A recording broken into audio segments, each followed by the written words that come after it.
Salut și bine v-am găsit la primul episod pe acest canal. Eu sunt Iulian și astăzi să vă fac o prezentare la Farming Simulator 2020, care o să fie o serie care o să jucăm pe canal și o să mai jucăm ceva jocuri.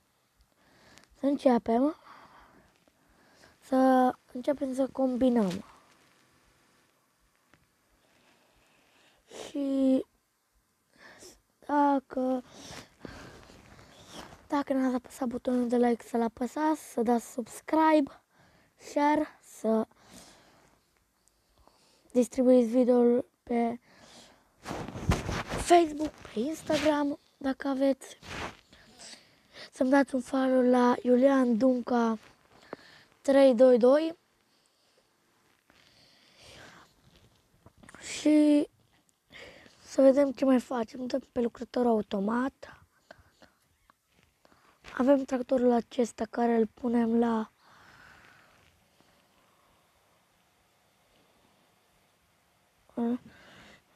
lucrăm noi cu el și cultivăm, dăm cu freza, iar în urma lui o să venim cu o semănătoare pe acest pământ o să punem grâu, iarăși. Până o să ajungem la suma de 200.000, nu o să cumpăr nimic nou și o să vedeți până atunci câți bani o să strâng, dacă o să cumpăr ceva. Am un mod băgat, pentru că eu pot să cumpăr lucruri, dar fără să-mi ia bani. Dar dacă cumpăr pământuri, o să-mi ia bani. Și o să vedeți că mult timp o să lucrăm cu pământul ăsta cu iarbă, după ce o să strâng mai mulți bani, pentru că o să iau oițe. Și oițele sunt foarte ușor de întreținut, dar îți dau foarte puțin producție. Eu o să cumpăr 38 de oi când o să cumpăr, iar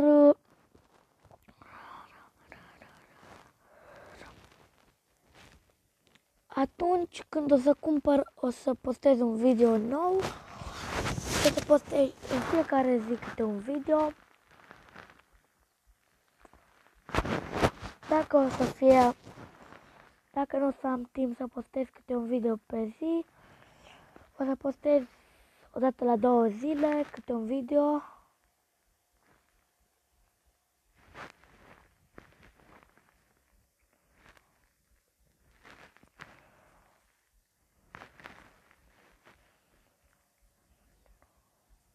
Grație acestui plug, freza asta este de 3 metri, iar și semănătoarea are tot 3 metri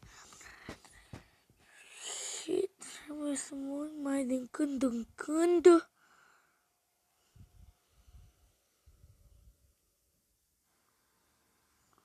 Bine, la al doilea rând și la combină să nu fie plină.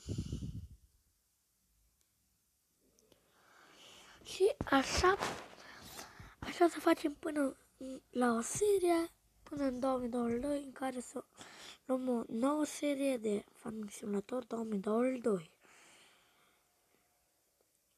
Apropo, eu mă numesc Dunca Iulian Vasile, am 10 ani și sunt în clasa 4-a. Opa, nu am dat drumul la cultivator și am uitat. Am uitat să-i dau drumul la cultivator. Văzut că mă duc prea repede. Acest tractor are 261 de cai, iar al doilea tractor, pe naiba, al doilea tractor acesta are 150 de cai. Pe asta o să-l punem tot cu greu aici pe pământul ăsta și aici noi o să lucrăm. Și dacă vă place să dați un like la urmă de 50 de abonați, o să fac un video mai special pentru că sunt la început, este primul meu video, nu știu dacă m-ați văzut, Iulian Dunca, eu sunt Iulian Dunca, ăla care juca FS19, acum sunt în FS20, iar s-au schimbat lucrurile și s-au schimbat tractoarele.